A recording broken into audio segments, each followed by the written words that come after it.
어머니 정신 차리세요. 제발 그만 좀 하시라고요. 뺨을 때리는 소리가 거실에 울려 퍼졌습니다. 저는 그 순간 귀가 멍해지면서 눈앞이 하얘지는 걸 느꼈습니다. 제 아들 민수가 방금 저를 때렸습니다. 58불 살아오면서 누구에게도 맞아본 적 없는 이 뺨을 말입니다. 옆에서 며느리 수진이가 놀란 표정으로 저를 바라봤고 6살배기 손주 지민이는 겁에 질려 울음을 터뜨렸습니다. 하지만 저는 뺨의 따가움보다 가슴 깊은 곳에서 올라오는 배신감에 말을 잇지 못했습니다. 오늘 이야기를 끝까지 들어보시고 제가 옳은 선택을 한 건지 아니면 너무 가혹했던 건지 여러분께 여쭤보고 싶어서입니다. 시작 전 구독과 좋아요 한 번씩 눌러주시면 행복한 일들이 가득하실 거예요. 그럼 지금 바로 시작하겠습니다. 오늘 제가 들려드릴 사연은 제 인생에서 가장 아프고 힘들었던 이야기입니다. 저는 올해 61살의 평범한 가정주부였습니다. 남편과 사별한 지 10년이 되어가는 지금 저는 혼자 남은 노후를 어떻게 보내야 할지 막막했던 사람입니다.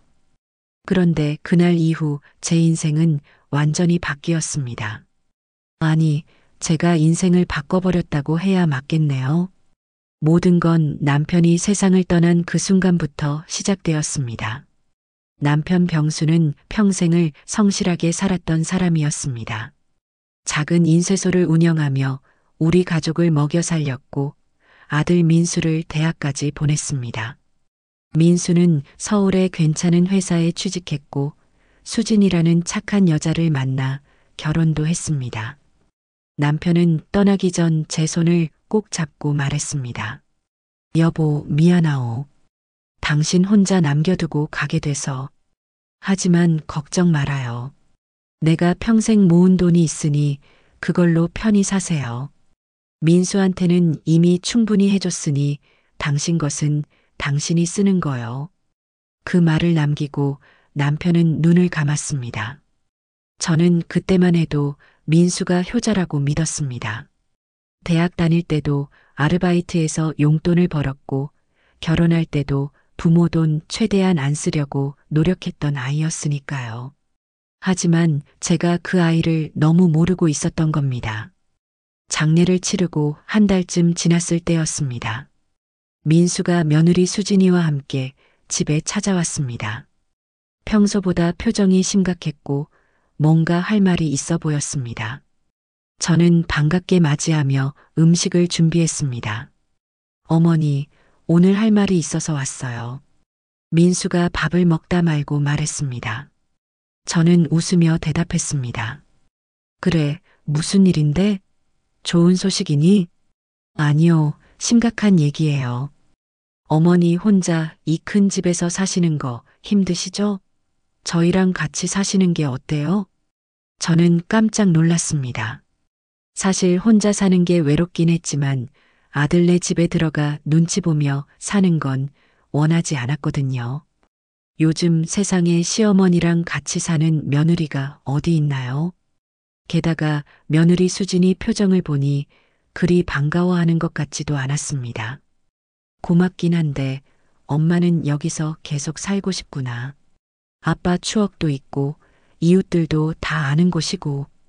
그럼 이 집을 팔고 어머니는 작은 아파트로 이사 가세요. 이 집 시세가 지금 10억은 넘는다면서요? 그 돈으로 작은 집 사시고 남은 돈은 예금에 넣으시면 이자로 생활하시기 편하실 거예요. 민수의 말에 저는 뭔가 이상함을 느꼈습니다. 그 어조가, 그 눈빛이 예전의 제 아들이 아니었습니다. 더 정확히 말하면 제가 모르던 아들의 진짜 모습을 본 것 같았습니다. 민수야, 엄마가 여기서 평생을 살았는데 갑자기 왜 이런 소리를 하니? 어머니, 솔직히 말씀드릴게요. 저희가 지금 집을 사려고 하는데 자금이 좀 부족해요. 전세 만료도 다가오고 집값은 계속 오르고 있어서 지금 아니면 영영 못 살 것 같아요. 어머니 집 팔아서 작은 데로 이사 가시면 남는 돈이 최소 5억은 될 텐데 그중 3억만 저희한테 빌려주실 수 없으세요? 저는 귀를 의심했습니다. 방금 민수가 뭐라고 했나요? 제 집을 팔아서 돈을 빌려달라고요? 아니, 빌려달라는 게 아니라 사실상 달라는 거잖아요. 민수야, 이 집은 너희 아버지가 평생 일해서 마련한 집이야. 그리고 그 돈은 엄마가 늙어서 쓸 노후 자금이고, 너희는 젊으니까 앞으로 벌 수 있지만 엄마는 이제 벌 수가 없단다. 어머니, 저희가 그냥 달라는 게 아니에요. 빌려달라는 거예요. 나중에 갚을게요. 민수야, 엄마 말 안 들렸니?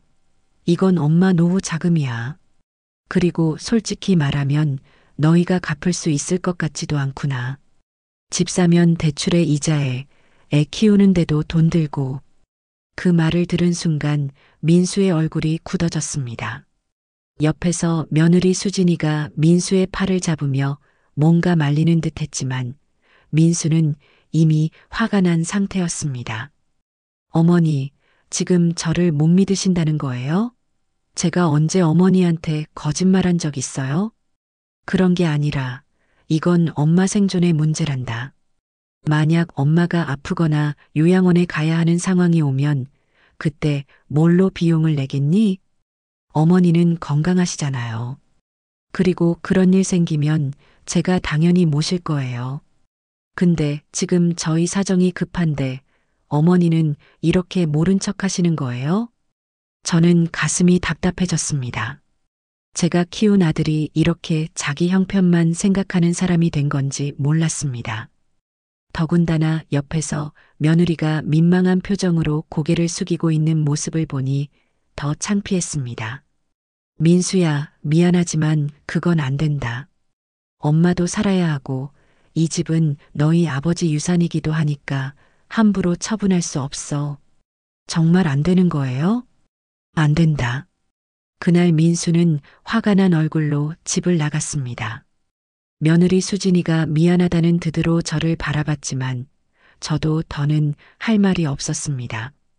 현관문이 쾅 닫히는 소리를 들으며 저는 그날 밤 잠을 이룰 수 없었습니다. 그 후로 민수는 한 달에 한 번 오던 것도 두 달에 한 번으로 줄었고 전화도 뜸해졌습니다. 명절 때도 인사만 하고 일찍 돌아갔습니다. 손주 지민이를 보는 것도 점점 어려워졌습니다. 저는 외로웠지만 참았습니다. 제가 잘못한 게 아니라고, 제 돈을 지키는 게 당연한 거라고 스스로를 달랬습니다. 그런데 6개월쯤 지난 어느 날이었습니다. 민수에게서 전화가 왔습니다. 어머니, 이번 주말에 지민이 데리고 갈게요.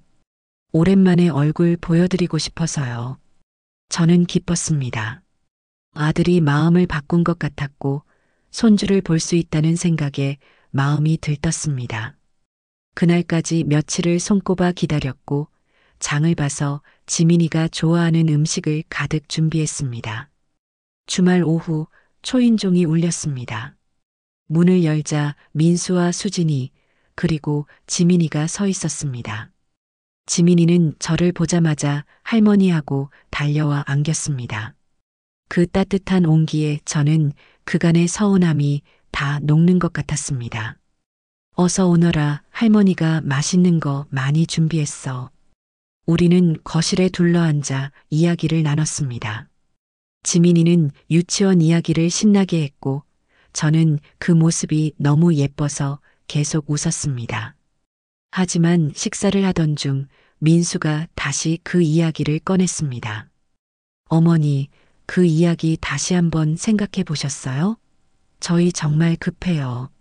전세 만료일이 2달밖에 안 남았어요. 저는 숟가락을 놓았습니다. 역시나였습니다. 손주를 핑계로 다시 돈 이야기를 하러 온 거였습니다. 민수야, 엄마 입장은 변한 게 없어. 그 돈은 안 된다고 했잖니. 어머니, 지민이 보세요. 지민이가 이사 가야 하는데 집이 없으면 어떡해요? 이 아이 미래를 위해서라도 좀 도와주세요. 저는 화가 났습니다. 손주를 볼모로 잡아 저를 협박하는 것 같았습니다. 민수야, 지민이 키우는 건 너희 책임이야. 엄마가 손주까지 책임질 순 없어. 전세 만료되면 다른 전세 알아보든지 아니면 월세로 가든지 해야지. 어머니는 돈이 그렇게 중요하세요? 손주보다 돈이 더 중요해요? 그 말에 저는 가슴이 철렁했습니다. 제가 지금 손주를 사랑하지 않는 할머니로 몰리고 있었습니다. 민수야, 그런 식으로 말하지 마. 엄마가 지민이를 안 사랑하는 게 아니야. 하지만 엄마도 살아야 한다는 거야. 너희 아버지가 평생 모은 돈인데 어떻게 함부로 줄 수 있겠니? 그럼 이렇게 하시죠. 어머니, 저희가 어머니 모실게요. 같이 살면서 어머니 생활비 다 저희가 대고 그 대신 이 집만 파시면 안 돼요? 그럼 어머니도 외롭지 않으시고 저희도 집 문제 해결되고 좋잖아요. 저는 그 제안을 들으며 머리가 아팠습니다. 겉으로는 효도처럼 보이지만 실상은 제 집을 빼앗으려는 속셈이 뻔히 보였습니다. 같이 살다가 불편하면 어떻게 하나요? 그때 가서 쫓겨나면 저는 갈 곳도 없게 됩니다. 민수야, 그것도 안 돼. 엄마는 여기서 계속 살 거야. 정말 안 되는 거예요? 정말로요? 민수의 목소리가 점점 높아졌습니다. 옆에서 수진이가 당황한 표정으로 민수를 말렸지만 민수는 이미 흥분한 상태였습니다. 어보, 그만하자. 어머니 입장도 이해해야지. 아니야, 오늘 확실히 하고 가야 해. 어머니, 대체 왜 그러세요? 저는 어머니 아들이에요. 친아들이라고요. 그런데 왜 저를 안 믿으세요? 저는 침착하게 대답하려 했습니다. 민수야, 엄마가 널 안 믿는 게 아니야. 하지만 이건 너무 큰 돈이고 엄마 노후가 걸린 문제란다. 그래서 결국 돈이 더 중요하다는 거네요. 아들보다 돈이요? 그 순간 저는 참았던 감정이 터져 나왔습니다. 민수야, 내가 지금 엄마한테 뭐라고 하는 거니? 엄마가 널 위해 얼마나 많은 걸 희생했는데, 내 아버지가 돌아가시고 이 집 유지하는 게 얼마나 힘든 줄 아니? 그런데 너는 그것도 모르고 달라는 거니? 어머니가 저를 위해 희생했다고요? 제가 원해서 태어났나요? 부모가 자식 키우는 거 당연한 거 아니에요? 그걸 가지고 은혜를 바라시면 어떡해요? 저는 그 말을 듣고 숨이 막혔습니다. 제가 30년 넘게 키운 아들이 이런 말을 하다니. 부모가 자식 키우는 게 당연하다니. 그럼 자식이 늙은 부모 봉양하는 것도 당연한 거 아닌가요? 민수야, 내가 지금 무슨 말을 하는지 아니? 사실대로 말하는 거예요. 어머니는 제 인생에 투자하셨고, 이제 그 투자금을 회수할 때가 됐다고 생각하시는 거잖아요. 근데 저는 어머니 소유물이 아니에요. 투자금 회수라니, 너 정말. 저는 말을 잇지 못했습니다. 가슴이 너무 아파서 숨을 쉬기조차 힘들었습니다. 그때 옆에서 지민이가 무서워하며 울기 시작했습니다. 할머니, 무서워요. 수진이가 황급히 지민이를 안아 달래려 했지만 민수는 멈추지 않았습니다. 어머니, 제발 정신 차리세요. 돈만 생각하지 마시고 가족을 생각하세요. 저는 어머니 아들이고 지민이는 어머니 손주예요. 우리가 어려운데 왜 도와주지 않으세요? 저는 더 이상 참을 수 없었습니다. 민수야, 너 지금 엄마를 협박하는 거니? 돈 안 주면 가족도 아니라는 거야? 그렇게 받아들이시려면 그렇게 하세요. 그 순간이었습니다. 민수가 욱하는 성질을 못 참고 제 팔을 잡아 끌었습니다. 어머니, 도대체 왜 그러세요? 제발 좀 그만하시라고요. 야, 이 자식아. 엄마 손 놔. 저는 팔을 빼려고 애썼지만 민수의 힘이 너무 셌습니다. 그리고 그 다음 순간 믿을 수 없는 일이 벌어졌습니다. 딱! 민수의 손이 제 뺨을 때렸습니다. 거실이 순간 조용해졌습니다. 수진이는 입을 틀어막았고 지민이는 더 크게 울었습니다. 민수는 자기가 무슨 짓을 했는지 깨닫고 당황한 표로 손을 내렸습니다. 어머니. 저는, 하지만 저는 이미 모든 게 끝났다고 느꼈습니다. 제 아들이 저를 때렸습니다. 손주와 며느리가 보는 앞에서 말입니다. 60평생을 살면서 남편한테도 맞아본 적 없는 이 뺨을 제가 낳은 아들이 때렸습니다. 나가라. 어머니, 나가라고 했어. 당장 내 집에서 나가. 저의 목소리는 차갑고 단호했습니다. 민수는 뭔가 변명을 하려 했지만 저는 들을 마음이 없었습니다. 어보, 우리 가자. 어머니께 사과드리고 나중에 다시 오자. 수진이가 민수의 팔을 잡아 끌었습니다. 민수는 망설이다가 고개를 숙인 채 현관으로 향했습니다. 문이 닫히는 소리가 들렸고 저는 그 자리에 주저앉아 울었습니다. 그날 밤 저는 밤새 잠을 이루지 못했습니다. 뺨은 여전히 따끔거렸고 마음은 찢어질 듯 아팠습니다. 새벽녘 되어서야 저는 결심했습니다. 이대로는 안 되겠다고, 뭔가 확실한 조치를 취해야겠다고 말입니다. 다음 날 아침 저는 바로 변호사 사무실을 찾아갔습니다. 그곳에서 만난 변호사 선생님께 모든 사정을 이야기했습니다. 어르신, 참 힘드셨겠습니다. 그런데 구체적으로 어떤 도움이 필요하신가요? 유언장을 쓰고 싶습니다. 제 재산을 아들한테 한 푼도 안 주고 싶어요. 변호사는 잠시 놀란 표정을 지었지만 곧 진지한 얼굴로 고개를 끄덕였습니다. 알겠습니다. 하지만 유언장만으로는 부족할 수 있습니다.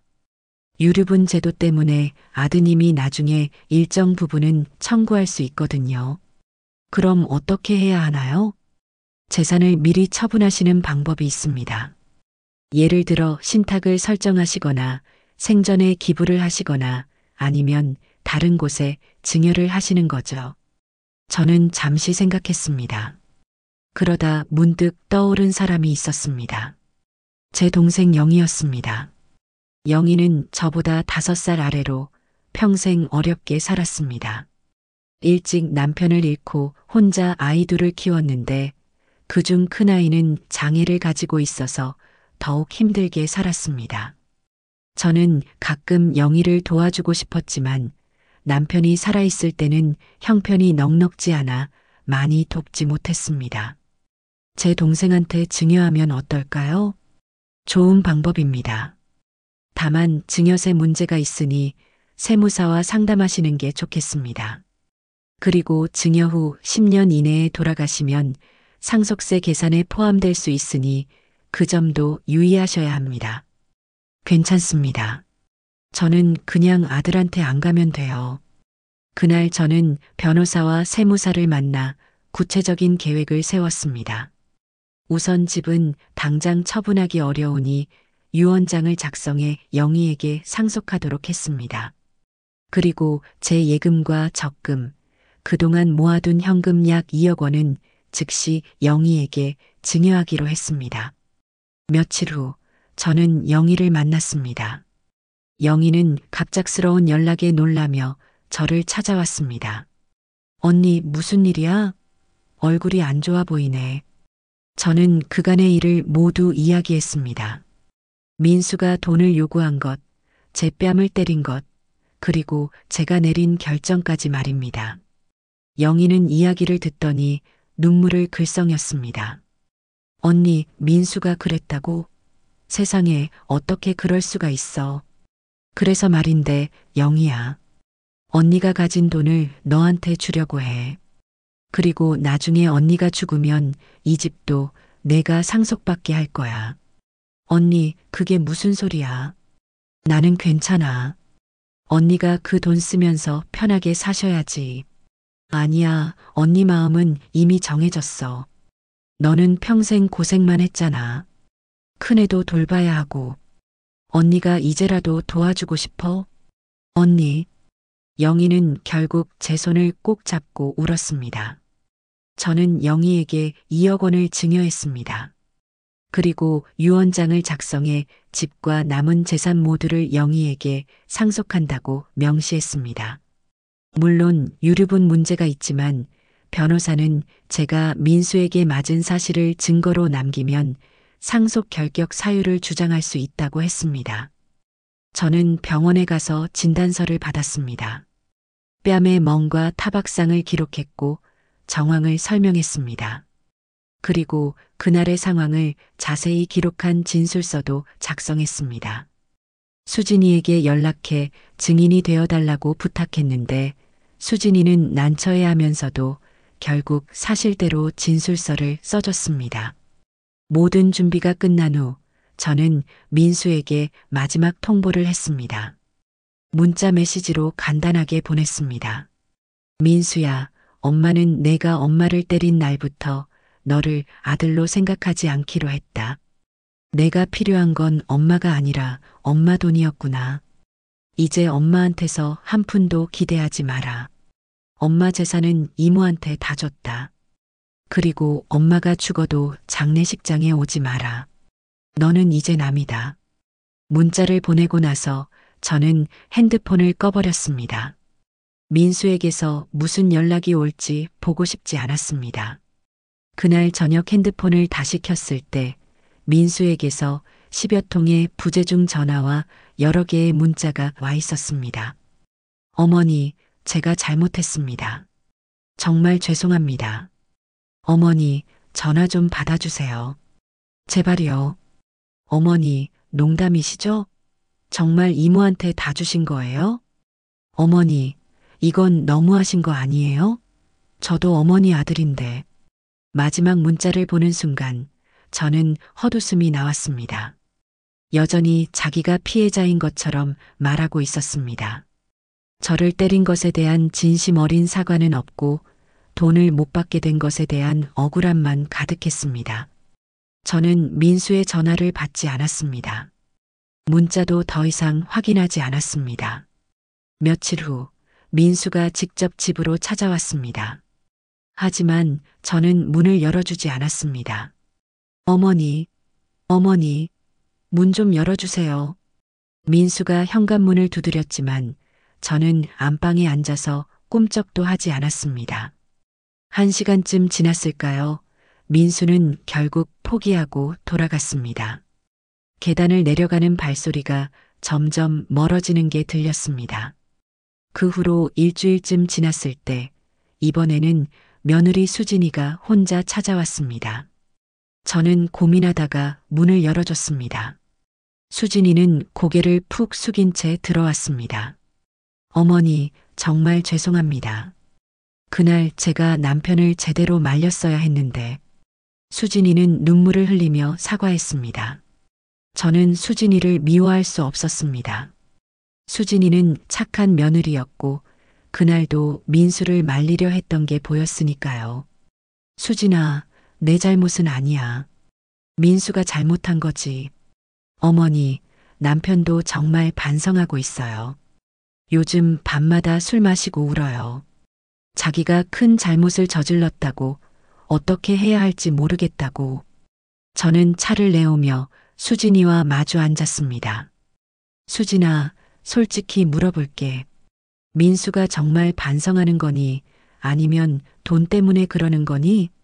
수진이는 잠시 망설이다가 대답했습니다. 어머니, 솔직히 말씀드리면 처음에는 돈 때문이었던 것 같아요. 저희가 정말 전세 문제로 스트레스가 심했거든요. 근데 그 일 이후로 남편이 많이 달라졌어요. 자기가 어머니한테 얼마나 큰 상처를 드렸는지 돈보다 중요한 걸 잃어버렸다는 걸 깨달은 것 같아요. 그래도 늦었어.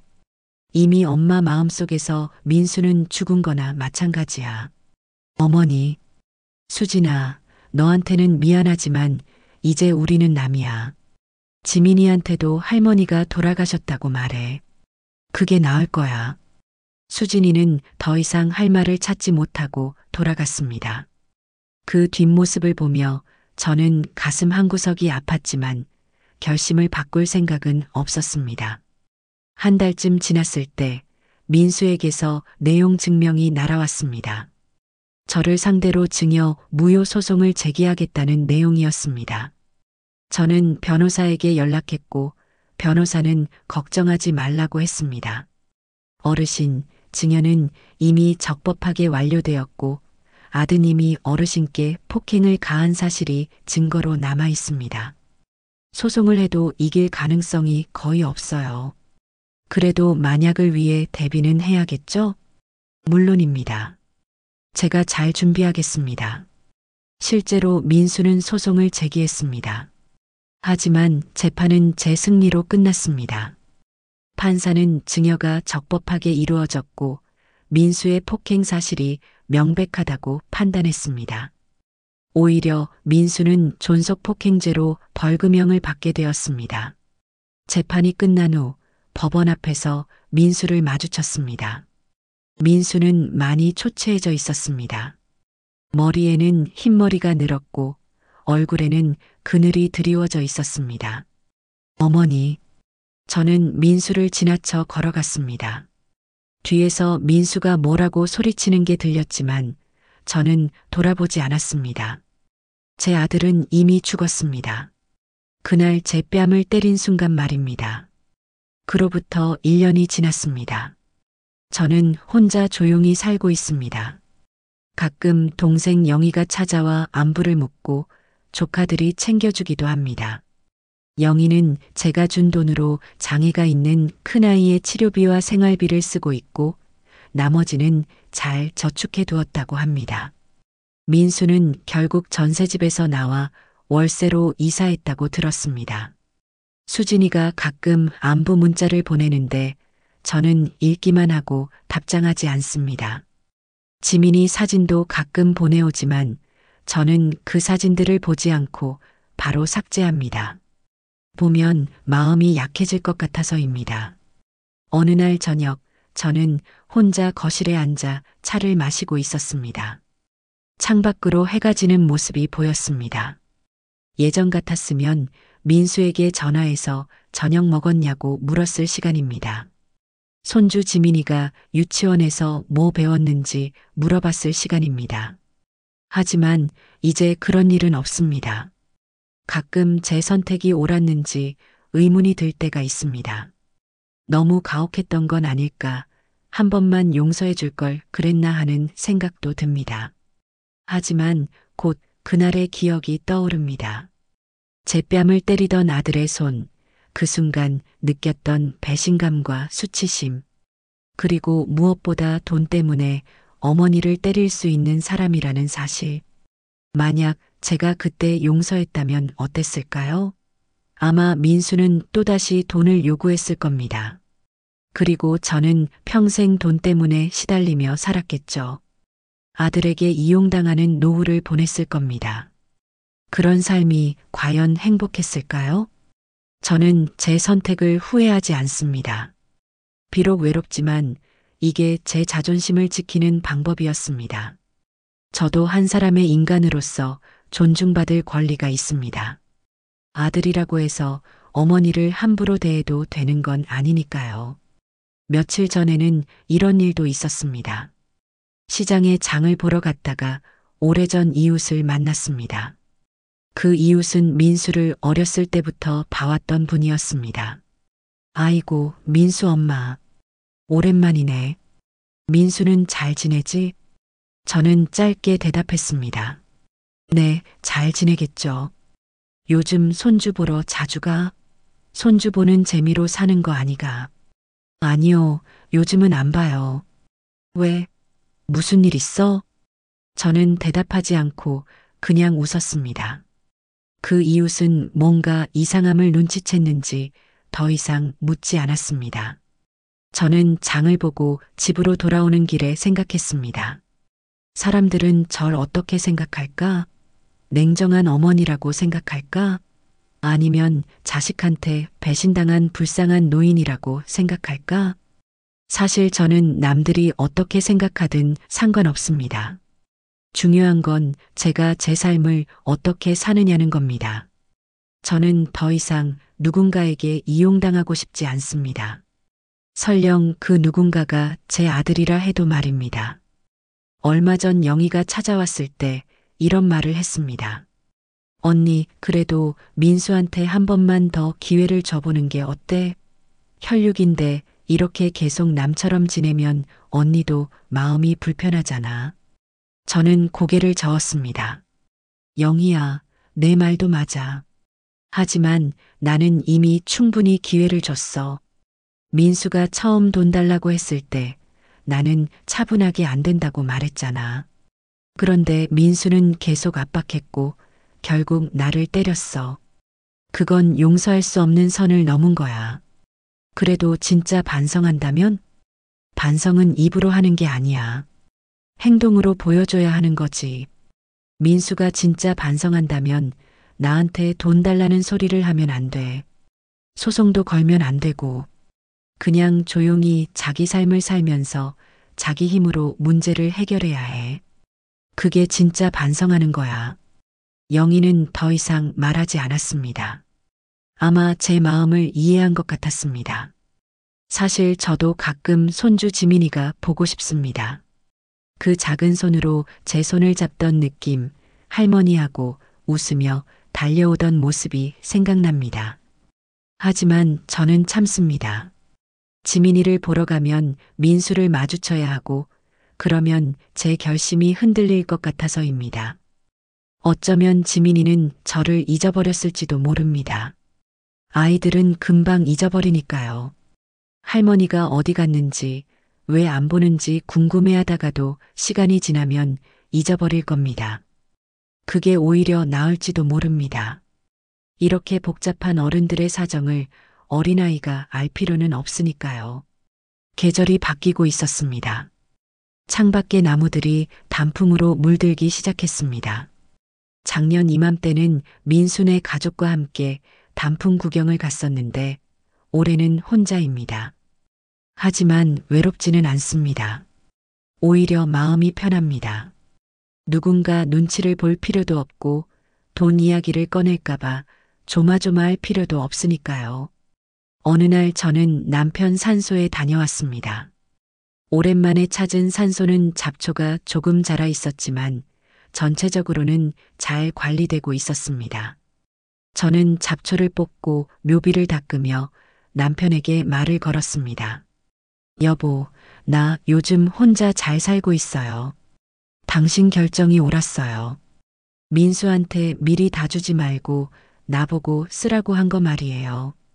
만약 당신이 민수한테 다 물려줬다면 나는 지금쯤 어떻게 됐을까요? 아마 민수네 집 한구석에서 눈치 보며 살았겠죠. 바람이 불어와 나뭇잎들이 흔들렸습니다. 마치 남편이 대답하는 것 같았습니다. 민수가 나를 때렸어요. 믿어지세요? 우리가 그렇게 예뻐하던 아들이 나를 때렸다고요. 돈 때문에요. 당신이라면 뭐라고 했을까요? 아마 화가 나서 민수를 혼냈겠죠. 당신은 자식한테만큼은 엄격했으니까요. 저는 묘비에 기대어 한참을 앉아 있었습니다. 세월이 이렇게 흘러간다는 게 믿기지 않았습니다. 남편과 함께 민수를 키우던 때가 엊그제 같은데 이제는 그 민수와 연을 끊고 살고 있다니 말입니다. 여보, 내가 너무 가혹한 걸까요? 한 번만 용서해 줄 걸 그랬나요? 하지만 당신도 알잖아요. 나도 자존심이 있는 사람이에요. 아들이라고 해서 어머니를 함부로 대해도 되는 건 아니잖아요. 저는 묘 앞에서 한참을 울었습니다. 그동안 참았던 눈물이 쏟아졌습니다. 강한 척했지만 사실 저도 많이 힘들었습니다. 밤마다 혼자 누워서 천장을 바라보며 이게 맞는 건가 자문했었습니다. 집으로 돌아오는 길에 저는 한 카페에 들렀습니다. 요즘은 혼자 카페에 가는 것도 익숙해졌습니다. 커피를 주문하고 창가에 앉아 밖을 바라봤습니다. 젊은 엄마가 유모차를 밀고 지나갔습니다. 유모차 안에는 귀여운 아기가 자고 있었습니다. 저도 저렇게 민수를 키웠었는데 그 아이가 이제는 제 뺨을 때리는 어른이 되었습니다. 옆 테이블에서 두 노인이 대화하는 소리가 들렸습니다. 요즘 자식들은 부모를 뭘로 보는지 모르겠어. 돈만 바라보고 살아. 그러게 말이야. 우리 때는 안 그랬는데. 부모 공경하는 게 당연했지. 저는 그 대화를 들으며 씁쓸하게 웃었습니다. 맞는 말이었습니다. 요즘 젊은 세대는 부모를 공경하는 게 아니라 부모의 재산을 바라봅니다. 물론 모든 자식이 그런 건 아니겠지만 적어도 제 아들은 그랬습니다. 집에 돌아와서 저는 일기를 썼습니다. 요즘 들어 일기 쓰는 습관이 생겼습니다. 제 생각과 감정을 정리하는 데 도움이 되었습니다. 오늘 남편 산소에 다녀왔다. 잡초를 뽑으며 많은 생각을 했다. 과연 내 선택이 옳았는지, 민수에게 너무 가혹했던 건 아닌지. 하지만 결론은 같았다. 나도 존중받을 권리가 있다. 아들이라고 해서 어머니를 함부로 대해도 되는 건 아니다. 나는 내 결정을 후회하지 않는다. 일기를 쓰고 나니 마음이 한결 가벼워졌습니다. 저는 책을 한 권 꺼내 읽기 시작했습니다. 요즘은 책 읽는 시간이 많아졌습니다. 예전에는 집안일 하느라 아들내 챙겨주느라 바빴는데 이제는 제 시간이 생겼습니다. 저녁을 먹고 설거지를 하는데 초인종이 울렸습니다. 현관 인터폰을 확인하니 수진이가 서 있었습니다. 혼자였습니다. 저는 잠시 고민하다가 문을 열어줬습니다. 어머니, 안녕하세요. 수진이는 예전보다 많이 수척해 보였습니다. 얼굴에는 피로가 가득했고 머리도 제대로 손질하지 못한 것 같았습니다. 들어오너라. 수진이는 조심스럽게 들어와 거실에 앉았습니다. 저는 차를 내왔습니다. 무슨 일이니? 어머니, 오늘은 제 개인적으로 찾아온 거예요. 남편은 몰라요. 그래. 어머니, 저희가 요즘 정말 힘들어요. 월세 내느라 허덕이고 회사 일도 잘 안 풀려서 남편이 퇴사 위기예요. 지민이는 유치원도 그만뒀어요. 돈이 없어서요. 저는 마음이 아팠지만 표정을 굳게 했습니다. 그래서 나한테 왜 온 거니? 도와달라는 게 아니에요. 그냥 말씀드리고 싶었어요. 남편이 요즘 얼마나 후회하는지, 얼마나 힘들어하는지요. 솔직히 처음에는 돈 때문이었어요. 하지만 지금은 진짜 어머니가 보고 싶대요. 그날 자기가 얼마나 큰 실수를 했는지 매일매일 후회한대요. 그렇다고 해서 내가 용서해 줄 것 같니? 수진이는 고개를 저었습니다. 아니요, 용서해 달라고 온 것도 아니에요. 그냥 어머니께서 아셨으면 해서요. 남편이 지금 얼마나 고통받고 있는지요. 어쩌면 이게 어머니께서 원하시던 거잖아요. 천벌이요. 천벌이라. 저는 그 단어를 곱씹었습니다. 맞습니다. 저는 민수에게 천벌을 내렸습니다. 돈을 끊음으로써, 관계를 끊음으로써 벌을 준 겁니다. 수진아, 솔직히 말할게. 나도 힘들어. 손주가 보고 싶고 가끔은 민수 목소리도 듣고 싶어. 하지만 내가 흔들리면 안 돼. 내가 다시 받아주면 민수는 또 나를 이용할 거야. 그리고 나는 또다시 상처받을 거고. 어머니 말씀이 맞아요. 저도 이해해요. 사실 저도 남편한테 화가 나요. 어떻게 어머니를 때릴 수가 있어요? 그건 정말 잘못된 거예요. 수진이가 눈물을 흘렸습니다. 어머니, 지민이가 자꾸 물어봐요. 할머니는 왜 안 보러 오냐고 할머니한테 가고 싶다고요. 뭐라고 대답해야 할지 모르겠어요. 그 말을 듣는 순간 제 가슴이 찢어지는 것 같았습니다. 하지만 저는 참았습니다. 지민이한테는 할머니가 멀리 이사 갔다고 해. 그게 나을 거야. 어머니, 수진아, 이제 그만 가봐. 내가 여기 온 거 민수가 알면 또 오해할 거야. 수진이는 고개를 끄덕이고 일어났습니다. 현관까지 배웅하는데 수진이가 돌아서며 말했습니다. 어머니, 죄송해요. 제가 남편을 잘못 관리해서 이렇게 됐어요. 내 잘못이 아니야. 민수가 잘못한 거지. 수진이가 떠나고 저는 한참 동안 현관에 서 있었습니다. 가슴이 너무 아팠습니다. 손주가 저를 찾는다는 말이 계속 귓가에 맴돌았습니다. 하지만 저는 흔들리지 않기로 했습니다. 이미 내린 결정이었으니까요. 다음 날 아침 영희에게서 전화가 왔습니다. 언니, 나 좀 이상한 전화 받았어. 무슨 전화? 민수한테서. 나한테 돈 좀 돌려달래. 저는 순간 화가 치밀었습니다. 뭐라고? 그 자식이 어떻게? 언니 괜찮아. 내가 잘 말해서 끊었어. 그 돈은 언니가 나한테 증여한 거니까 돌려줄 이유가 없다고 했어. 그랬더니 욕하고 끊더라. 미안해, 영희야. 내가 고생이 많구나. 괜찮아, 언니. 나는 언니 편이야. 민수가 잘못한 거 맞아. 언니 돈 탐내고 언니를 때린 건 용서받을 수 없는 일이야. 고마워, 영희야. 전화를 끊고 저는 한숨을 쉬었습니다. 민수가 이제는 영희한테까지 손을 뻗치다니. 정말 끝까지 돈에 집착하는 모습이었습니다. 이런 모습을 보니 제 결정이 옳았다는 확신이 들었습니다. 몇 주가 지났습니다. 저는 평소처럼 시장에 장을 보러 갔습니다. 야채 가게에서 배추를 고르고 있는데 누군가 제 이름을 불렀습니다. 민수 어머니? 돌아보니 민수네 동네에 사는 지인이었습니다. 아이고, 김 선생님. 오랜만이세요. 민수 어머니, 민수네 요즘 큰일 났다며? 회사에서 잘렸다고 하던데. 저는 깜짝 놀랐습니다. 네, 민수가요? 그러게요. 며칠 전에 수진이가 슈퍼에서 울고 있더라고요. 남편이 회사에서 잘렸는데 다른 일자리도 안 구해지고 월세도 밀려서 쫓겨날 것 같대요. 저는 가슴이 철렁했습니다. 하지만 곧 마음을 다잡았습니다. 그래요? 그건 안 됐네요. 민수 어머니는 안 도와주세요? 아들이잖아요. 글쎄요, 저도 형편이 어려워서요. 저는 얼버무리고 그 자리를 떠났습니다.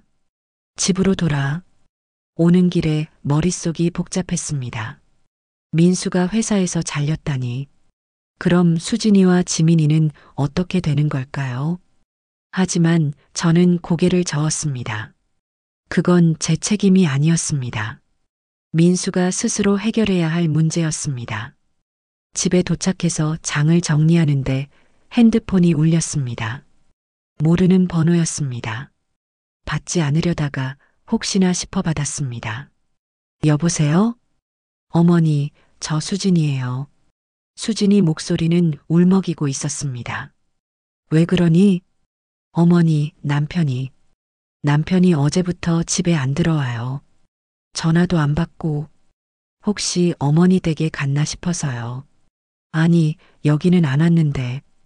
어머니, 저 정말 걱정돼요. 남편이 요즘 술만 마시고 자꾸 이상한 말을 해요. 죽고 싶다고, 다 자기 잘못이라고. 어머니, 제발 한 번만 남편한테 연락 좀 해주세요. 저는 잠시 침묵했습니다. 마음 한구석이 흔들렸습니다. 수진아, 미안하지만 그건 안 돼.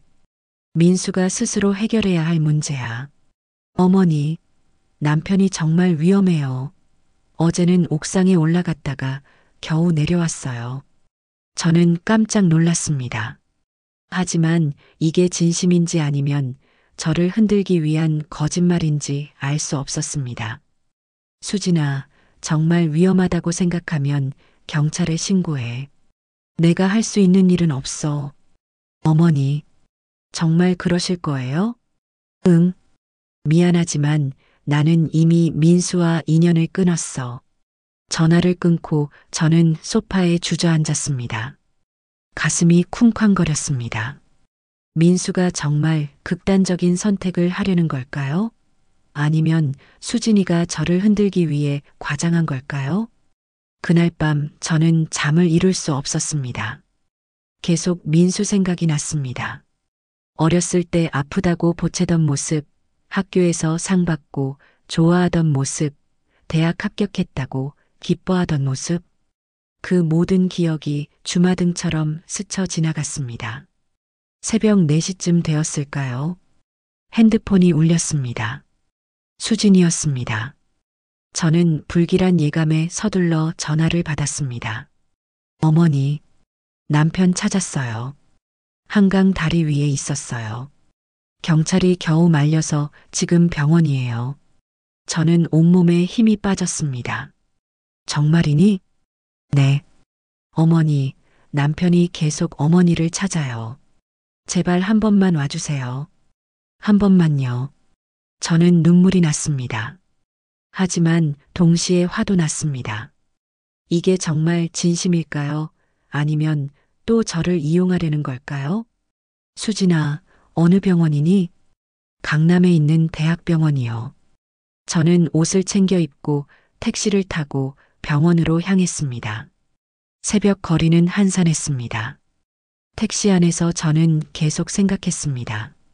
제가 지금 제대로 된 선택을 하는 건지 아니면 또다시 민수의 계략에 넘어가는 건지 말입니다. 병원에 도착했을 때는 새벽 5시였습니다. 응급실에 들어가니 수진이가 울고 있었습니다. 옆에는 지민이가 겁에 질린 표정으로 앉아 있었습니다.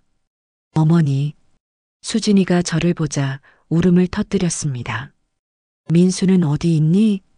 저기 안에요. 정신과 상담 중이에요. 저는 응급실 안을 바라봤습니다. 커튼 너머로 민수의 실루엣이 보였습니다. 많이 야윈 것 같았습니다. 정말 한강 다리에서 찾은 거니? 네, 거짓말 아니에요. 경찰한테 연락받고 달려갔어요. 남편이 난간에 올라가 있었대요.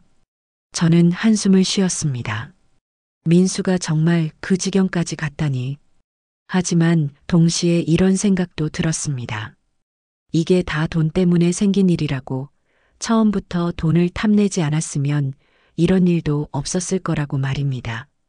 1시간쯤 지났을까요? 의사가 나왔습니다. 보호자분이세요? 네, 전 며느리고 이분은 시어머니세요. 환자분이 지금 우울증과 불안장애가 심한 상태입니다. 당분간 입원 치료가 필요할 것 같습니다. 그리고 가족분들의 지지와 관심이 매우 중요합니다. 의사의 말을 들으며 저는 복잡한 심경이었습니다. 가족의 지지와 관심이라. 저는 과연 민수에게 그걸 줄 수 있을까요? 민수를 만날 수 있게 되었을 때 저는 조심스럽게 병실로 들어갔습니다. 민수는 침대에 누워 천장만 바라보고 있었습니다. 제가 들어가자 고개를 돌렸습니다. 어머니, 민수의 목소리는 힘이 없었습니다. 얼굴은 수척했고 눈에는 생기가 없었습니다. 이게 제가 아는 그 활기찬 아들이 맞나 싶을 정도였습니다. 왔구나. 저는 침대 옆 의자에 앉았습니다. 한동안 아무 말도 하지 않았습니다. 민수가 먼저 입을 열었습니다. 어머니, 죄송해요. 정말 죄송해요. 민수는 울기 시작했습니다. 어른이 된 후 처음 보는 눈물이었습니다. 제가 미쳤었어요. 돈에 눈이 멀어서 어머니를 때렸어요. 제가 인간도 아니에요. 짐승만도 못한 놈이에요. 민수는 계속 울었습니다. 저는 그 모습을 보며 가슴이 아팠습니다. 하지만 쉽게 흔들리지 않으려고 애썼습니다. 민수야, 지금 내가 우는 게 진심이니? 아니면 또 엄마를 흔들려고 하는 거니? 진심이에요, 어머니.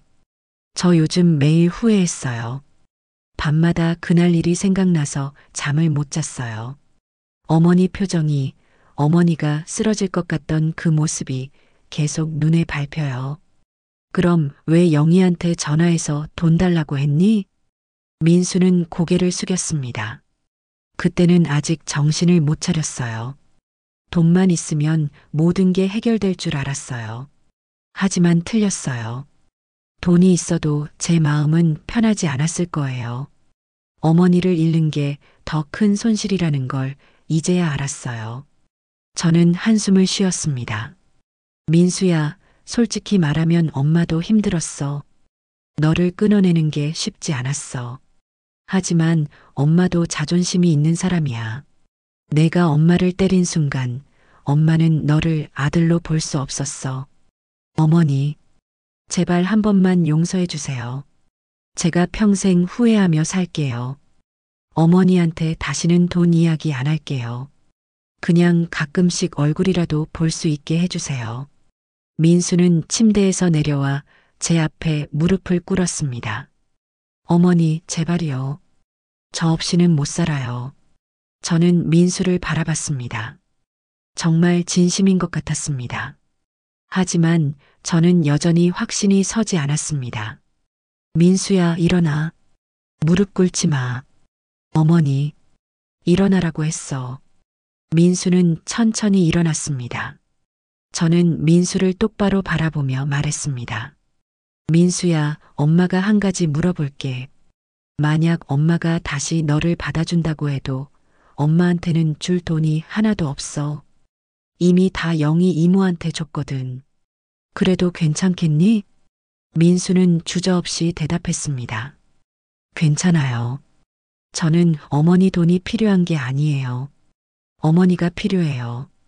정말이니? 정말이에요. 어머니, 저 이제 알았어요. 돈보다 중요한 게 가족이라는 걸요. 제가 회사를 잃고 집을 잃어도 견딜 수 있었어요. 하지만 어머니를 잃는 건 견딜 수가 없어요. 저는 민수의 눈을 들여다봤습니다. 거짓말을 하는 것 같지는 않았습니다. 하지만 저는 여전히 조심스러웠습니다. 민수야, 엄마는 쉽게 결정할 수 없어. 한번 배신당한 사람은 다시 믿기가 어렵거든. 알아요. 저도 이해해요. 그래도 제발 기회를 주세요. 제가 변했다는 걸 보여드릴게요. 저는 잠시 생각했습니다. 민수에게 마지막 기회를 줘야 할까요? 아니면 제 결심을 끝까지 지켜야 할까요? 민수야, 엄마가 조건을 하나 제시할게. 말씀하세요.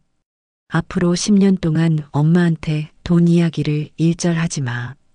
그리고 엄마 재산에 대해서도 관심 갖지 마. 엄마가 죽으면 어차피 영희 이모가 상속받을 거야. 그것도 받아들여야 해. 민수는 고개를 끄덕였습니다. 네, 받아들일게요. 그리고 너 스스로 일어서야 해. 회사 다시 구하고 집도 마련하고 엄마한테 기대지 말고 내 힘으로 해내야 해. 그걸 지켜보면서 엄마가 너를 다시 믿을 수 있을지 판단할 거야. 알겠습니다, 어머니. 제가 꼭 보여드릴게요. 그리고 가장 중요한 거. 다시는 엄마한테 손찌검하면 안 돼. 목소리도 높이면 안 되고. 그런 일이 한 번이라도 더 생기면 그때는 진짜 끝이야. 네, 어머니. 약속드릴게요. 저는 한숨을 쉬며 일어났습니다. 일단 여기서 치료 잘 받고 나와. 퇴원하면 그때 다시 이야기하자. 어머니, 감사합니다. 정말 감사합니다. 민수는 다시 눈물을 흘렸습니다. 저는 병실을 나왔습니다. 밖에서 수진이가 기다리고 있었습니다. 어머니, 남편이랑 무슨 이야기 하셨어요? 저는 수진이에게 조건들을 말해줬습니다. 수진이는 고개를 끄덕였습니다. 어머니, 제가 남편 잘 지켜볼게요. 다시는 그런 일 없게 할게요. 수진아, 너도 힘들었지? 네. 솔직히 많이 힘들었어요. 근데 그건 다 저희가 자초한 일이에요. 이제 새로 시작해보자. 다만 엄마는 더 이상 돈으로 도와줄 수 없어. 그건 이해해야 해. 알아요, 어머니. 저희가 알아서 할게요. 민수가 퇴원한 건 2주일 후였습니다. 퇴원하는 날 저는 병원에 가지 않았습니다. 민수가 스스로 일어서야 한다고 생각했기 때문입니다. 대신 수진이에게 전화해서 안부를 물었습니다. 그 후로 석 달이 지났습니다. 민수는 저에게 일주일에 한 번씩 문자를 보냈습니다. 안부를 묻고 자기 근황을 알려왔습니다. 새 직장을 구하려고 면접을 보러 다닌다는 것, 아르바이트라도 하면서 생활비를 벌고 있다는 것, 수진이와 지민이를 위해 열심히 살고 있다는 것. 저는 그 문자들을 읽었지만 답장은 하지 않았습니다. 아직 민수를 완전히 믿을 수 없었기 때문입니다. 하지만 그 문자들을 삭제하지도 않았습니다. 언젠가는 다시 관계를 회복할 수 있을지도 모른다는 희망을 완전히 버리지는 못했습니다. 어느 날 영희가 찾아왔습니다. 언니, 민수 요즘 어떻게 지내? 수진이한테 들으니까 많이 달라졌다던데. 그런가 봐. 근데 아직은 지켜봐야 해. 언니도 참 대단해. 저런 상황에서도 흔들리지 않고, 흔들리지 않는 게 아니야. 매일 흔들려. 근데 참는 거지. 다시 당하지 않으려고. 언니, 그래도 언젠가는 용서해줘. 민수도 언니 아들이잖아. 글쎄, 시간이 지나봐야 알겠지. 그날 밤 저는 오랜만에 민수 어렸을 때 사진첩을 꺼내봤습니다. 돌잔치 사진, 초등학교 입학식 사진, 가족여행 사진들이 가득했습니다. 그 사진 속의 민수는 항상 웃고 있었습니다. 언제부터 저렇게 변한 걸까요? 돈에 눈이 멀어 어머니를 때리는 사람으로 말입니다. 하지만 동시에 이런 생각도 들었습니다. 어쩌면 제가 민수를 너무 모르고 있었던 건 아닐까? 제가 보고 싶은 모습만 봤던 건 아닐까? 민수에게도 약한 면이 있었고 돈 때문에 스트레스 받고 있었는데 저는 그걸 몰랐던 건 아닐까? 하지만 그렇다고 해서 어머니를 때린 게 정당화되는 건 아니었습니다. 아무리 힘들어도 부모에게 폭력을 휘두르는 건 잘못된 일이었습니다. 다음 날 아침 민수에게서 문자가 왔습니다. 어머니, 오늘 면접 봤는데 합격했어요. 작은 회사지만 정규직이에요. 다음 주부터 출근합니다. 어머니께 좋은 소식 전하고 싶었어요. 저는 그 문자를 보며 미소를 지었습니다. 민수가 조금씩 일어서고 있었습니다. 이번에는 답장을 보냈습니다. 축하한다. 열심히 해라. 짧은 답장이었지만 석 달 만에 처음 보낸 답장이었습니다. 곧 민수에게서 답장이 왔습니다. 어머니, 감사합니다. 열심히 하겠습니다. 사랑합니다. 저는 핸드폰을 내려놓고 창밖을 바라봤습니다. 계절이 또 바뀌고 있었습니다. 봄이 오고 있었습니다. 새로운 시작의 계절이었습니다. 또 석 달이 지났습니다. 민수는 꾸준히 문자를 보냈고 저도 가끔 짧게 답장을 했습니다. 민수는 새 직장에서 열심히 일하고 있다고 했습니다. 야근도 마다하지 않고 주말에도 공부한다고 했습니다. 수진이도 파트타임 일을 시작했고 둘이 합쳐서 생활비를 벌고 있다고 했습니다. 어느 날 민수에게서 전화가 왔습니다. 석 달 만에 처음 받는 전화였습니다. 어머니, 저 민수예요. 응, 무슨 일이니? 어머니, 제가 전세금을 모았어요. 작은 집이지만 계약했어요. 다음 달에 이사 가요. 그래, 잘했구나.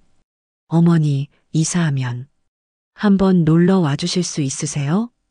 저는 잠시 망설였습니다. 생각해 볼게. 네, 어머니. 천천히 생각하세요. 부담 갖지 마시고요. 전화를 끊고 저는 영희에게 연락했습니다. 영희야, 민수가 집 구했대. 정말? 그럼 잘 됐네. 언니, 이제 한번 가보는 게 어때? 아직은 이른 것 같아. 언니, 벌써 6개월이 지났어. 민수도 많이 노력했잖아. 한번 기회를 줘봐. 저는 고민했습니다. 정말 이제 민수를 다시 받아들여야 할 때가 온 걸까요? 민수가 이사한 지 일주일 후 저는 결심을 했습니다. 한번 가보기로 한 겁니다. 다만 너무 오래 있지는 않고 짧게 들렀다 오기로 했습니다. 민수에게 문자를 보냈습니다. 민수야, 이번 주말에 한번 가볼게. 민수에게서 바로 답장이 왔습니다. 어머니, 정말요? 감사합니다. 제가 맛있는 거 준비할게요. 아니야, 그냥 가볍게 다녀갈게. 부담 갖지 마. 그 주말, 저는 과일 바구니를 들고 민수네 새 집으로 향했습니다. 주소를 찾아가니 작은 빌라였습니다. 예전에 살던 아파트보다 훨씬 작았지만 깨끗해 보였습니다. 초인종을 누르자 민수가 나왔습니다. 민수는 많이 달라져 있었습니다. 살이 빠졌고 얼굴에는 주름이 생겼지만 눈빛만큼은 예전보다 맑았습니다. 어머니, 어서 오세요. 민수가 환하게 웃으며 저를 맞이했습니다. 집 안으로 들어가니 수진이와 지민이가 기다리고 있었습니다. 지민이는 저를 보자 잠시 낯을 가리더니 이내 달려왔습니다. 할머니, 지민아. 저는 지민이를 안아 올렸습니다. 그 따뜻한 온기가 그리웠습니다. 지민이는 키가 많이 자라 있었습니다. 집이 작지만 깨끗하죠? 저희가 직접 다 청소하고 정리했어요. 그래, 좋구나. 저는 거실을 둘러봤습니다. 가구는 많지 않았지만 아늑해 보였습니다. 벽에는 지민이가 그린 그림들이 붙어 있었습니다. 어머니, 식사 준비했어요. 간단한 거지만 같이 드셔요. 식탁에는 음식들이 차려져 있었습니다. 화려하지는 않았지만 정성이 느껴지는 음식들이었습니다. 저는 자리에 앉았고 민수네 가족도 함께 앉았습니다. 잘 먹겠습니다. 식사를 하는 동안 민수는 요즘 회사 이야기를 했습니다. 일이 힘들지만 보람 있다고, 상사가 자기를 인정해 준다고, 곧 승진할 수도 있다고 말했습니다. 수진이도 파트타임 일이 재미있다고, 새로운 친구들도 사귀었다고 했습니다. 저는 그 이야기들을 들으며 흐뭇했습니다. 민수가 정말 변한 것 같았습니다.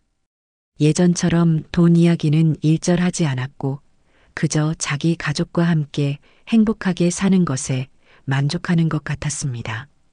식사 후 민수가 조심스럽게 말을 꺼냈습니다. 어머니, 오늘 와주셔서 정말 감사해요. 사실 어머니가 안 오실 줄 알았거든요. 민수야, 엄마도 고민 많이 했어. 근데 내가 정말 노력하는 게 보여서 한번 와봤어. 어머니, 저 정말 많이 반성했어요. 그날 일은 제 인생 최대의 실수였어요. 평생 후회하며 살 거예요. 민수의 눈에 눈물이 고였습니다. 어머니, 제가 어머니한테 얼마나 큰 상처를 드렸는지 이제야 알아요. 돈 때문에 가족을 잃을 뻔했어요. 진짜 바보 같았어요. 저는 민수의 손을 잡았습니다. 민수야, 과거는 과거야. 이제 앞으로 잘하면 돼. 어머니, 정말 용서해 주시는 거예요? 완전히 용서하는 건 아니야. 아직도 그날 일이 생각나면 가슴이 아파. 하지만 내가 노력하는 모습을 보니까 조금씩 마음이 녹는 것 같아. 어머니, 감사합니다. 제가 평생 효도하겠습니다. 효도는 말로 하는 게 아니야. 내 가족 잘 돌보고 내 인생 잘 사는 게 효도야. 네, 어머니. 명심하겠습니다. 저는 그날 오후까지 민수네 집에 있다가 저녁 전에 집으로 돌아왔습니다. 민수가 배웅하면서 말했습니다. 어머니, 다음에 또 놀러 와 주세요. 부담 없이 편하게요. 그래, 생각해 볼게. 집으로 돌아오는 길에 저는 많은 생각을 했습니다. 민수가 정말 변한 것 같았습니다. 예전에 오만하고 자기 중심적이던 모습은 사라지고 겸손하고 가족을 소중히 여기는 사람이 된 것 같았습니다. 하지만 저는 여전히 완전히 마음을 열 수는 없었습니다. 한번 배신당한 마음은 쉽게 회복되지 않았습니다. 시간이 더 필요했습니다. 그날 밤 영희에게 전화했습니다. 영희야, 오늘 민수네 다녀왔어. 정말? 어땠어? 많이 달라진 것 같아. 집도 작지만 깨끗하게 꾸며놓고 가족들이 화목하게 지내더라.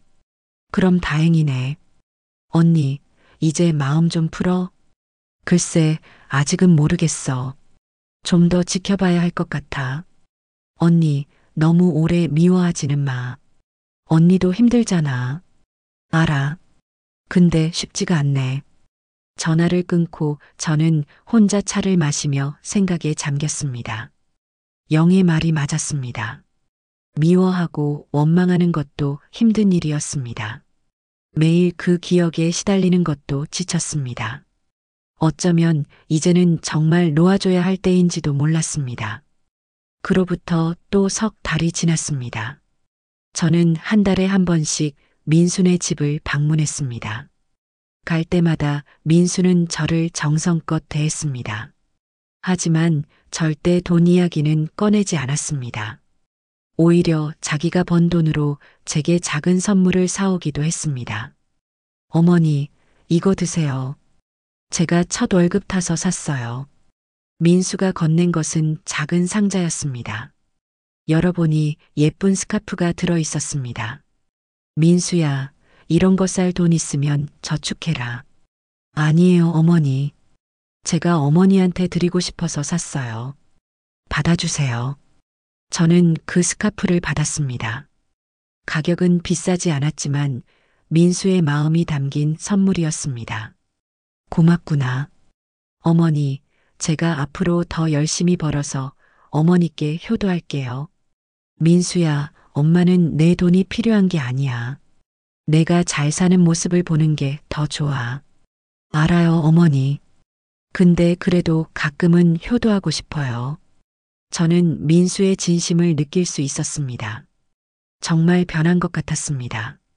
1년이 지났습니다.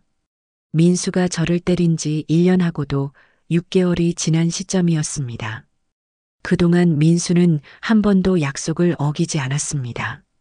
돈 이야기를 하지 않았고 저를 존중했으며 열심히 살았습니다. 어느 날 저는 변호사 사무실을 찾아갔습니다. 선생님, 유언장 내용을 좀 바꾸고 싶습니다. 어떻게 바꾸고 싶으신가요? 제 아들 민수에게도 일부를 상속하려고 합니다. 변호사는 놀란 표정을 지었습니다. 작년에 전액 여동생께 상속하신다고 하셨는데 마음이 바뀌신 건가요? 네, 아들이 많이 달라졌어요.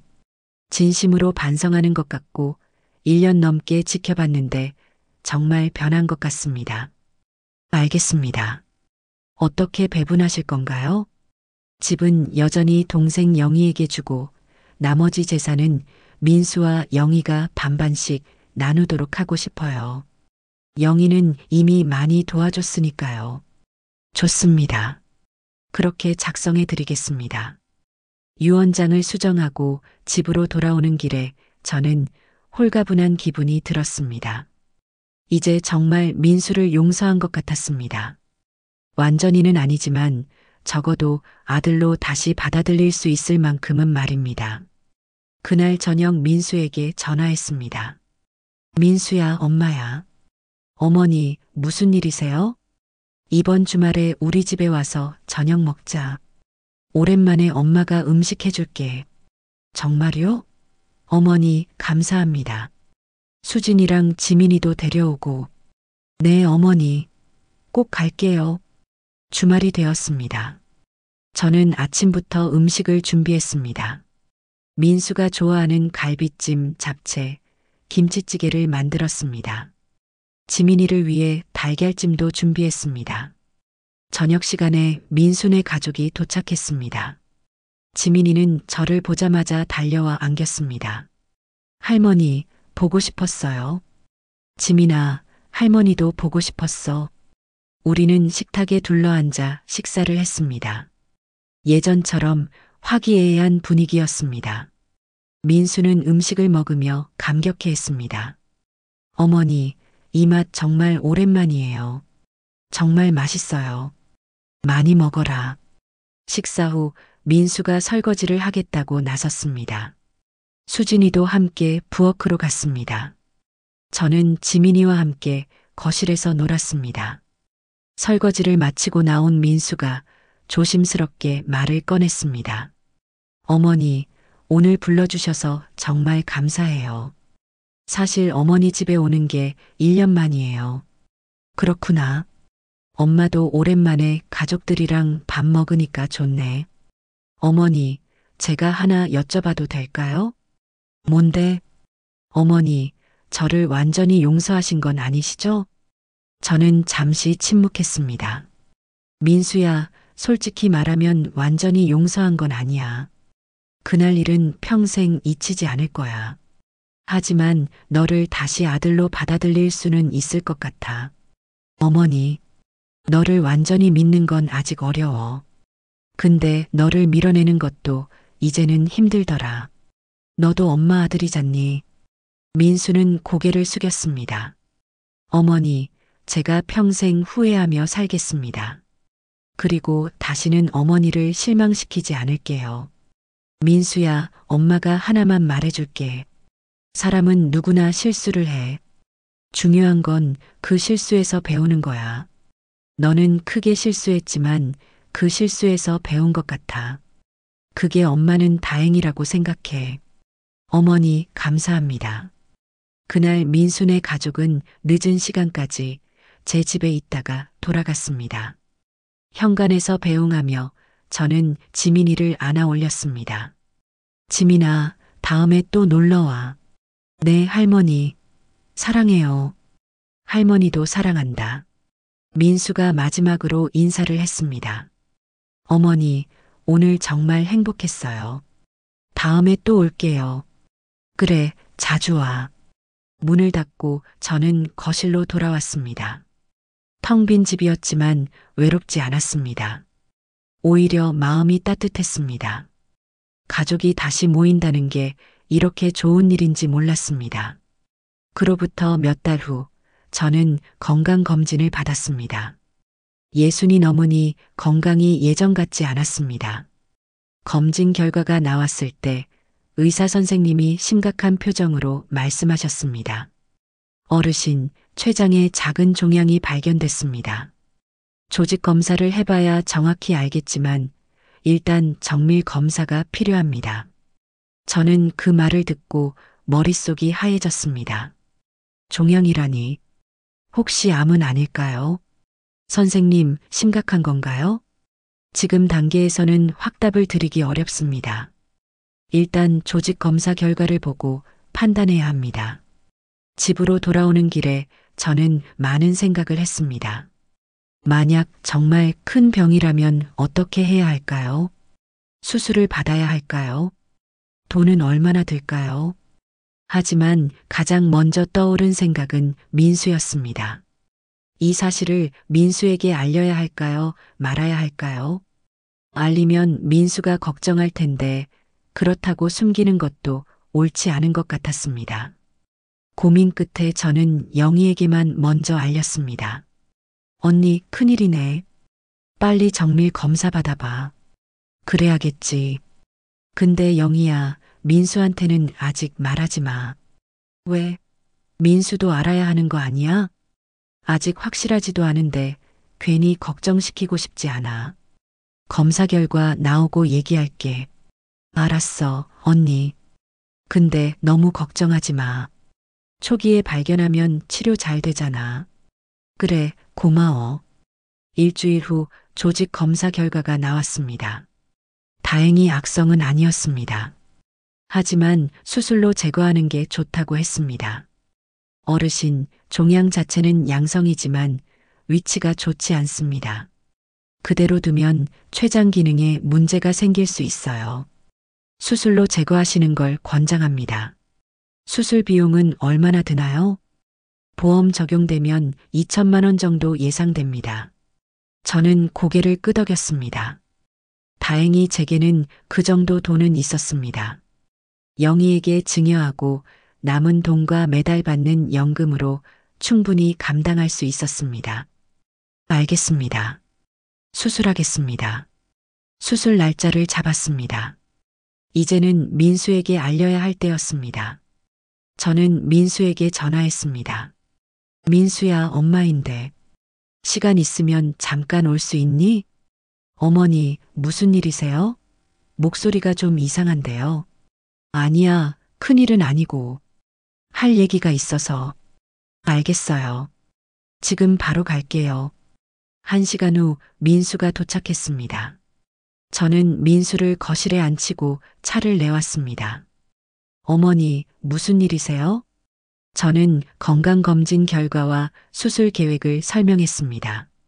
민수는 이야기를 듣더니 얼굴이 창백해졌습니다. 어머니, 그럼 암은 아니라는 거죠? 응, 다행히 양성이야. 근데 수술은 해야 해.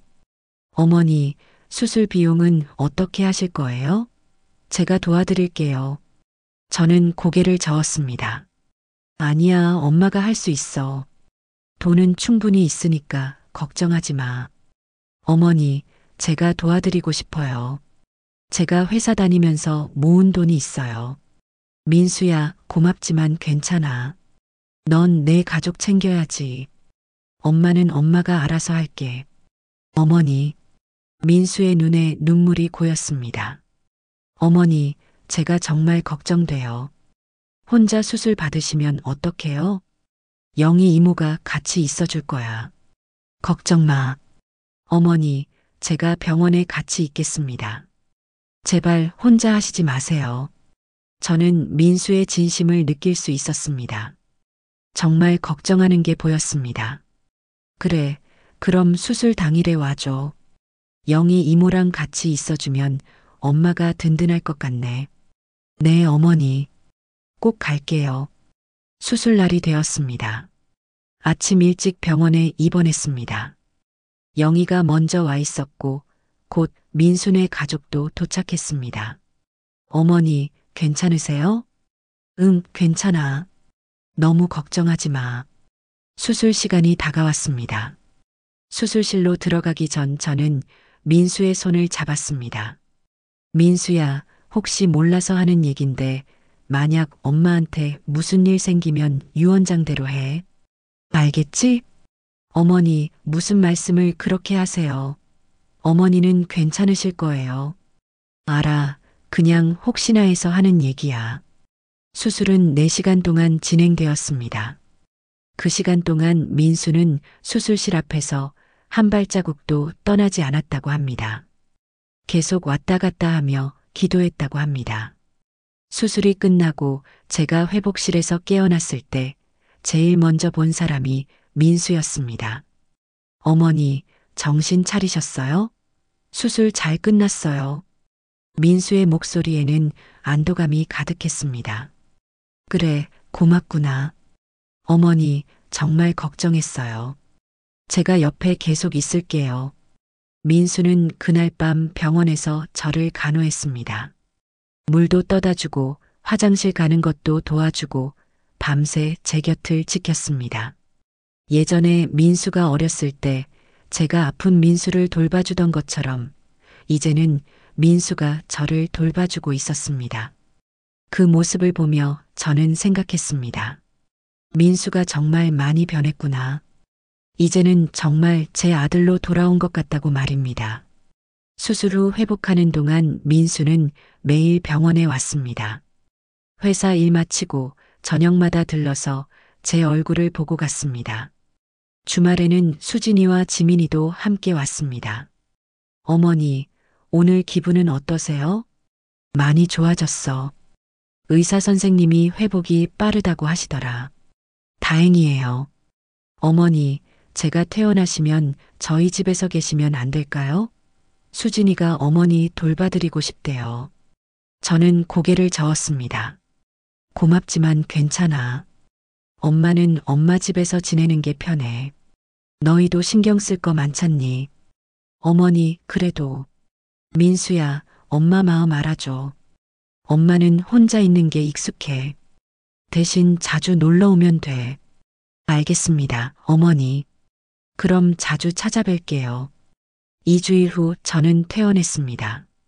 집으로 돌아오니 깨끗하게 청소가 되어 있었습니다.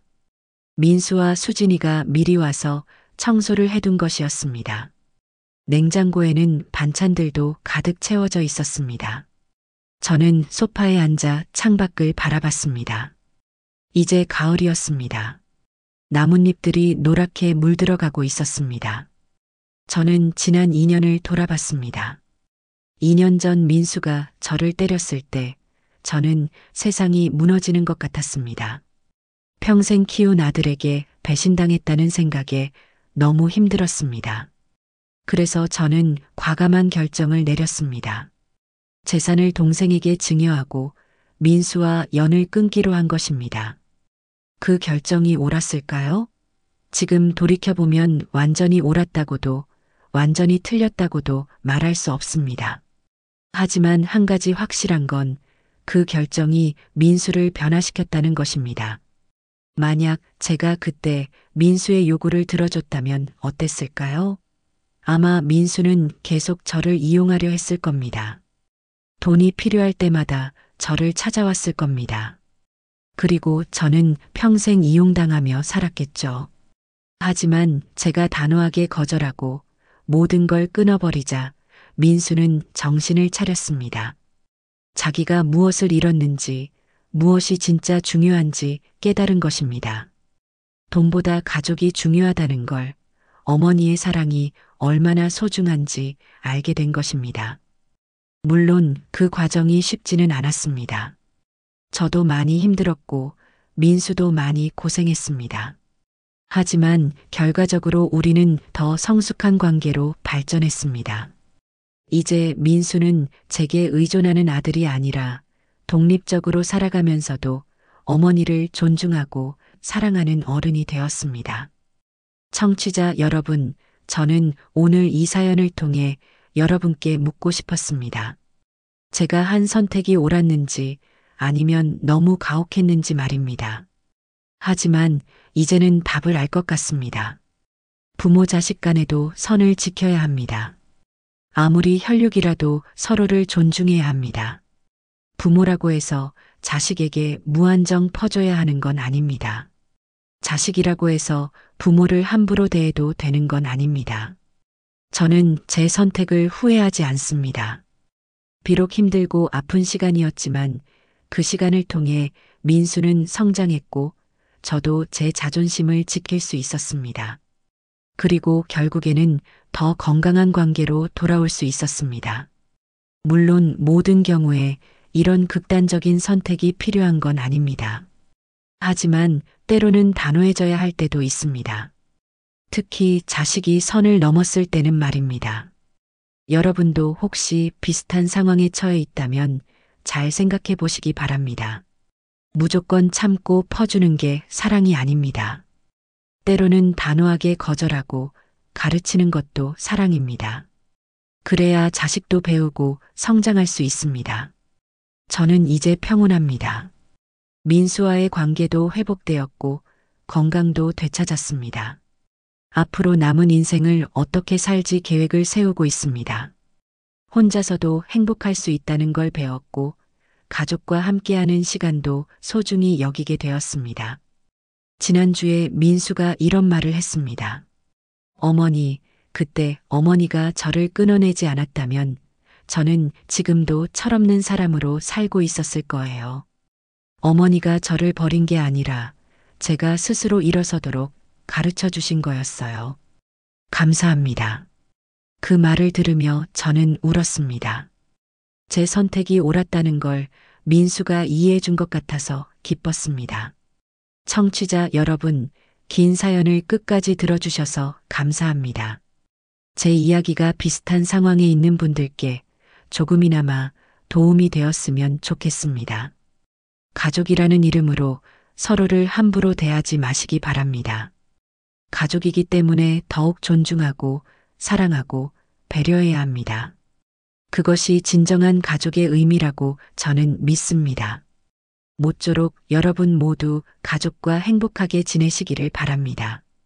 그리고 어려운 선택 앞에 놓였을 때 용기 내어 옳은 선택을 하시기 바랍니다. 때로는 가혹해 보이는 선택이 결국에는 모두를 위한 최선의 선택일 수 있습니다. 저는 이제 제 삶을 살아가려 합니다. 민수도 민수의 삶을 살고 저는 제 삶을 살면서 가끔 서로를 만나고 사랑을 나누는 관계, 그게 건강한 부모 자식 관계라고 생각합니다. 여러분, 감사합니다. 그리고 행복하세요.